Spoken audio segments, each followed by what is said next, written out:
Welcome to the Gonzalez Ministerial Alliance Trunk or Treat Walk-Thru Frequently Asked Questions. I'm Pastor Robert Ramirez from Eastside Baptist Church, also the Secretary of the Gonzalez Ministerial Alliance. Hi, I'm Jesse, Lead Pastor for Tours Bible Church and the President of Ministerial Alliance here in Gonzalez.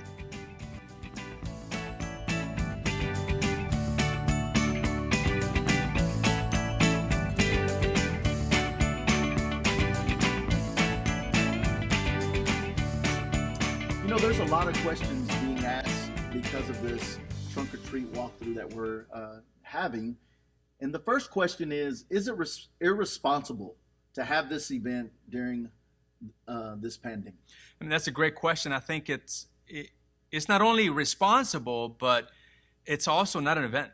So, in other words, when It's we an think alternative. it's an alternative to the natural tendency for parents and children to go door to door trick or treating, and this is a safer alternative. We think it's an opportunity for kids not to be overly exposed to people they don't know and knocking on doors that they don't not really frequenting. And so this is the alternative to that, where we are creating a safe environment for our youth and for our seniors as well. So, And it's not an event or a gathering. that's exactly right. Like, this is not a gathering. It's not a festival type of deal. This is really a walkthrough. And I think that's important, that phrase, walk through, not an event. So people are walking through these vehicles that they're looking at that are decorated and have candy. So yeah, it's a walkthrough, and it's the alternative to the trick-or-treating.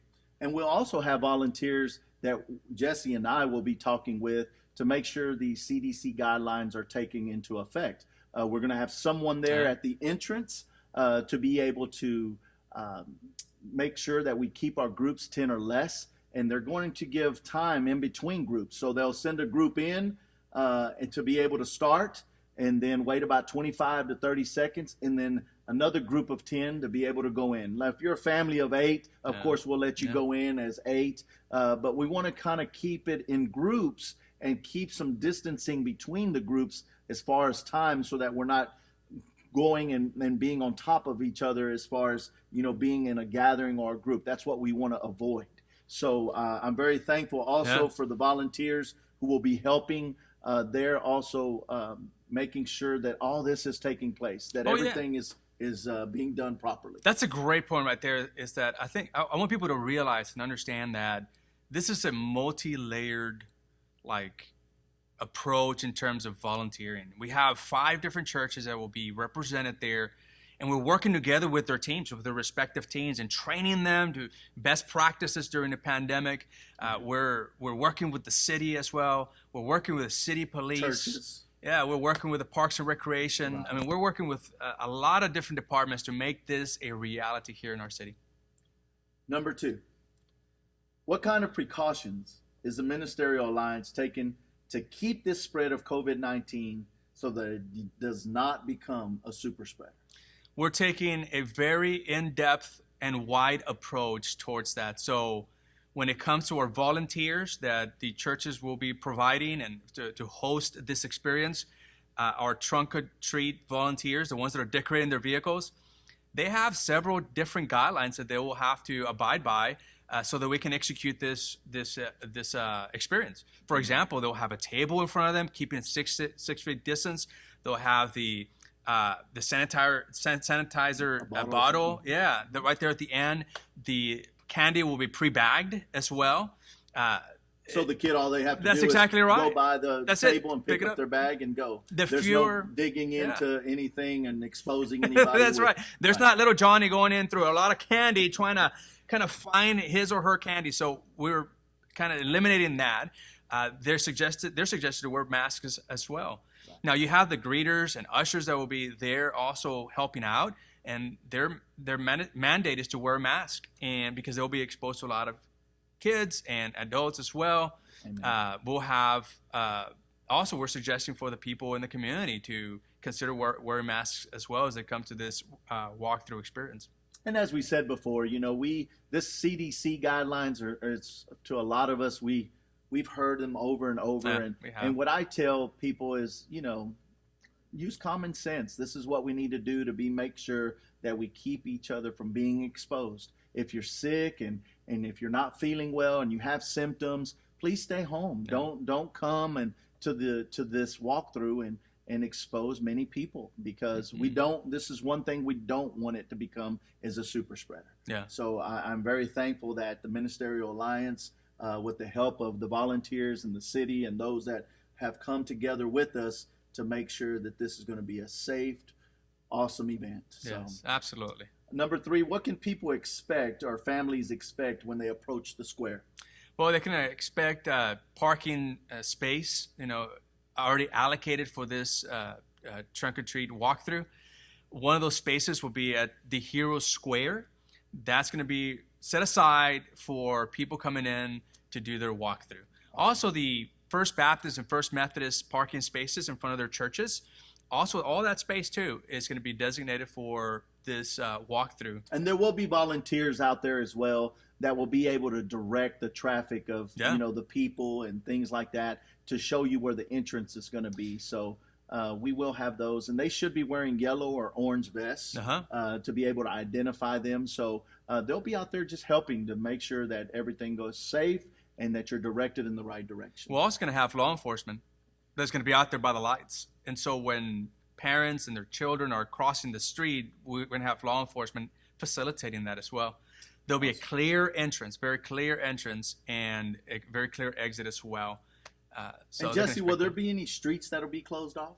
Well, they're going to have 2 blocks that will be closed off. It'll be the block across from the Lynn Theater, so that street, that little segment there, that's going to be blocked. Right where the square's at. Right where the square's at. And then opposite of that, the other side will be blocked off as well. Okay. Will this affect local businesses? We have moved the time to 4:30 to 6 so that we can minimize the impact that the local businesses would have, or negative impact that they would experience. Our hope and desire is that in the future we'd be able to include them in a walkthrough so that they can actually also have a win-win, right? They could also experience the benefits of having lots of people going through their business. And also, too, we want to encourage people, instead of parking in front of the businesses there, we also want to try to really incorporate that we walk from the Hero Square over, and from the First Methodist and First Baptist parking lot, that we fill those up first, and then if there isn't some parking that is needed. But we want to be very, mindful of our businesses, and to make sure that they still have parking, because they're still going to be open. So we just want to be very mindful of that as well. Jesse, who's putting all this trunk or treat together? There's a lot of people putting it together. I think a lot of good people are putting it together. You have the Ministerial Alliance, which consists of 15 churches. That we've talked about this already, and there's 5 churches within the Ministerial Alliance that are actually participating in this. And so it's a beautiful thing when you have different churches of different walks come together and do something for Jesus, really, and for the safety of our community. And we also are participating with the city, alongside with the city, listening to the concerns. They have been very generous to us in being able to open up this opportunity for us to minister to this city in this way. Amen. How many times can my child or children walk through this trunk or treat? I would say for the sake of the cost of the dentist soon to follow, I would say once. Once. Your child can walk through this experience once. Now, that walkthrough experience may be anywhere from 10 to 15 minutes, I'm thinking. We're just not sure. It's the first year we're doing it, so we're not quite sure how long that's going to take. It'll be about 25 to 30 vehicles.